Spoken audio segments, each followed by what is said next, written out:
Alors à l'IME du Queulier, il y a 3 classes et une classe externalisée. On accueille 52 enfants. Ces 52 enfants sont répartis dans ces 4 classes. On a choisi cet IME pour la structure familiale et aussi le cocon qu'il représentait. Ce cocon, c'est aussi une stabilité pour un enfant, mais aussi pour la famille. Notre fils est dans un bien-être total. L'Institut spécialisé ici du Queulier a aidé en fait justement à contribuer à ce bien-être.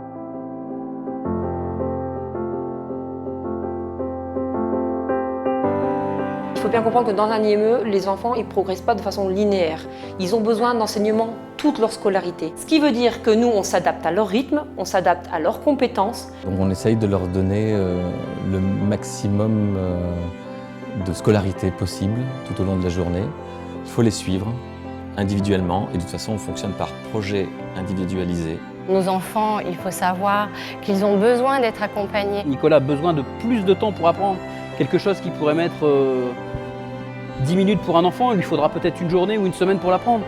Mais il est capable de l'apprendre. Chaque enfant est poussé au maximum de ses possibilités. On a des enfants qui ont progressé, ont fait d'énormes progrès et qui du coup peuvent rejoindre un cursus ordinaire. Si on a un enseignant qui est disponible, on a un enseignant qui peut suivre les élèves, on a un enseignant qui peut aider aux devoirs, on a un enseignant qui peut se déplacer. Si on n'a pas d'enseignant ou si mon enseignant il est avec 17 élèves dans la classe, il ne peut pas consacrer du temps à cet élève qui est en inclusion. C'est pas une classe avec 13 élèves, c'est une classe de 13 élèves avec 13 élèves vraiment différents.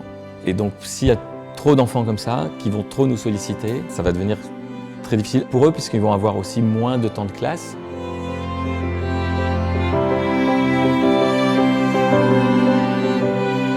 Nous sommes vraiment ravis de tous les progrès qu'il a pu faire jusqu'à aujourd'hui et nous aimerions bien que cela continue. Voir grandir son fils, c'est ce que tous les parents rêvent. Et ici, j'ai eu la chance de le voir grandir. Il y a encore des progrès. C'est peut-être pas les rêves que tous les parents se font à la naissance, mais il est heureux. Et c'est ça le principal. Chez nous, un enfant, qu'il soit handicapé ou malade, est avant tout un élève.